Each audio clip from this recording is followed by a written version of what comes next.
Let's start with a question. Why does chasing happiness make you miserable? Or why does obsessing over a promotion make it feel like it's always out of reach? Picture this.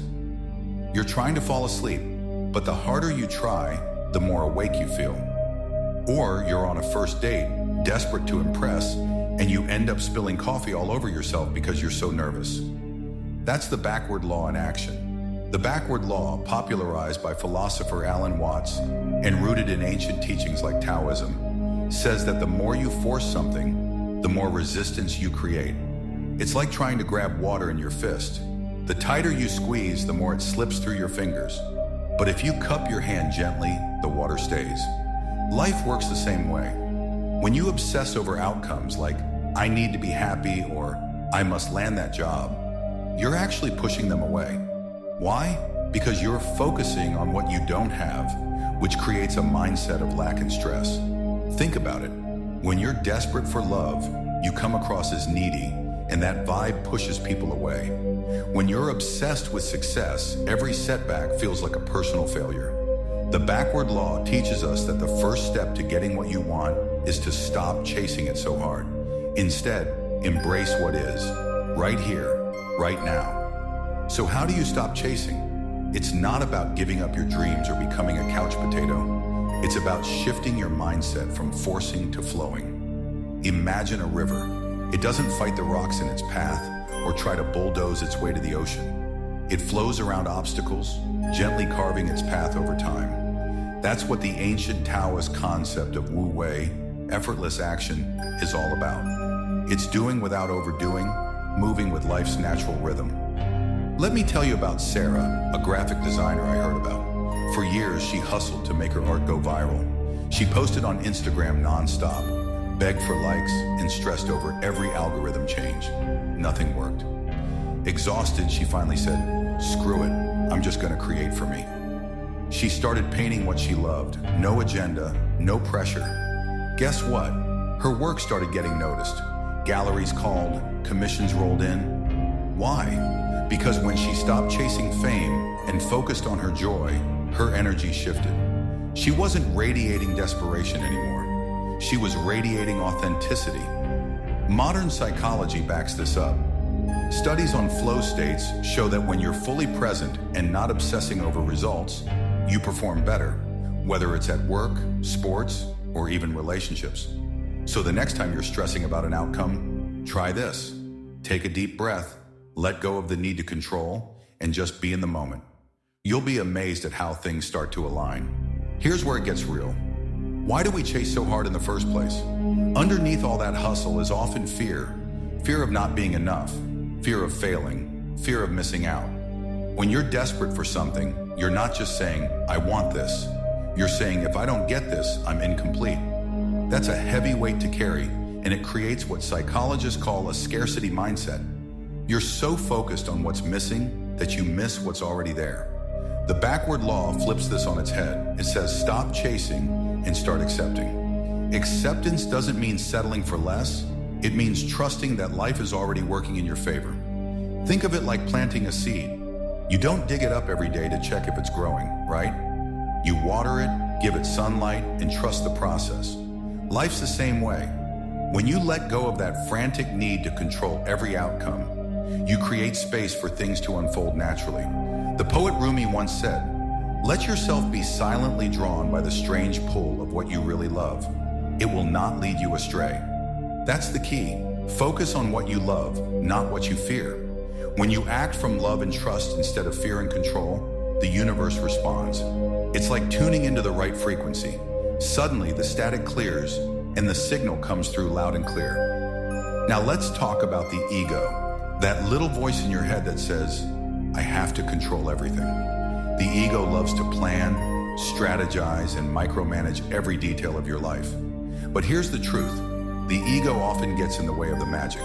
The backward law teaches us to surrender, not to give up, but to release the need to force everything into place. In spiritual traditions, like the Bhagavad Gita, surrender means aligning with a higher intelligence. Call it the universe, God, or your inner wisdom. It's about trusting that there's a bigger plan at work. Think of it like surfing. You don't control the ocean waves. you learn to ride them. When you stop fighting the current and go with the flow, you move farther, faster, with less effort. Take Michael, a tech entrepreneur. He spent years trying to force his startup to succeed, micromanaging every detail, stressing over every pitch. Burnout hit hard. One day he decided to step back, delegate more, and trust his team. The result? His company thrived, and he actually enjoyed the process. By surrendering control, he tapped into a greater flow, his team's creativity, the market's needs, and his own intuition. Surrendering doesn't mean you stop working toward your goals. It means you do the work with an open heart, trusting that the outcome will be what it needs to be. It's about effort without attachment, action without obsession. Here's a radical idea. What if the key to strength isn't fighting but accepting? We're taught that strength means battling every obstacle, pushing through every challenge. But the backward law says that true strength lies in acceptance, embracing life as it is, not as you wish it to be. Imagine you're stuck in traffic, late for a big meeting. The more you stress, honk, and curse the universe, the worse you feel. But what if you accept the situation? You take a deep breath, put on your favorite podcast, and say, "This is where I'm at right now." Suddenly, the tension melts away. You're not changing the traffic. You're changing your response to it. That's power. Modern science supports this. Research on mindfulness shows that accepting your emotions, whether it's stress, sadness, or frustration, reduces their intensity. When you stop fighting your reality, you free up energy to respond creatively and effectively. Acceptance isn't passive, it's proactive. It's choosing to flow with life instead of swimming against the current. Try this today. Pick one thing you're struggling with. Maybe it's a work deadline, a relationship issue, or just feeling overwhelmed. Instead of fighting it, say, "Okay, this is what's happening. I accept it." Then watch how your perspective shifts. Solutions often appear when you stop wrestling with the problem. Here's the big reveal. The power you're searching for isn't out there. It's in you. We often think we need external validation, a better job, more money, a perfect partner, to feel whole. But the backward law reminds us that you are already complete. You are the universe in motion, a spark of infinite potential. Ancient teachings from Zen Buddhism to Native American wisdom emphasize this. You are not separate from the world. You are part of it. When you recognize this, you stop looking for happiness outside yourself. You don't need to chase, it's already within you. Think of Oprah Winfrey. She didn't become a media mogul by chasing approval. She tapped into her inner strength, her authenticity, her passion, and the world responded. Here's a practical tip. Start each day with a simple affirmation. Look in the mirror and say, "I am enough. I am the source of my power." It might feel cheesy at first, but over time, it rewires your brain to trust your inner strength. When you believe you're enough, you stop chasing external fixes and start creating from a place of abundance. So how do you put this all into practice? Let's wrap this up with a roadmap to live the backward law every day. Pause and breathe. When you feel the urge to force an outcome, stop. Take 3 deep breaths. Ask yourself, what if I let this unfold naturally? Focus on the process, not the prize. Whether it's a career goal or a personal dream, focus on the joy of doing it, not the end result. Love the journey, and the destination will take care of itself. Practice acceptance daily. Start small. Accept the burnt toast, the rainy day, the annoying coworker. Each moment of acceptance builds your resilience and opens you to life's flow. Trust your inner power. Remind yourself that you are enough. Journal about your strengths, reflect on times you've overcome challenges, and lean into your inner wisdom. Share the wisdom. This isn't just about you. When you live with less chasing and more flowing, you inspire others to do the same. Share this mindset with your friends, family, or coworkers.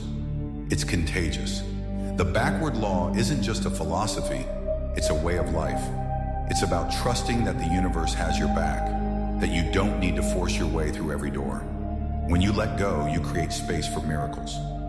So friends, what's one thing in your life you're chasing too hard? Maybe it's a job, a relationship, or even inner peace. What if just for today, you loosened your grip? What if you trusted that by letting go, you're not losing control, you're gaining freedom? Try this. In the comments below, write, "I am enough." It's a small step, but it's a powerful one. And if this message resonated with you, don't keep it to yourself. Share it with someone who needs to hear it. A friend, a family member, anyone who's stuck in the chase. This isn't just a video, it's a spark to light up your life and theirs. Let's stop chasing and start living. You've got this. You are enough. And the universe, it's already on your side.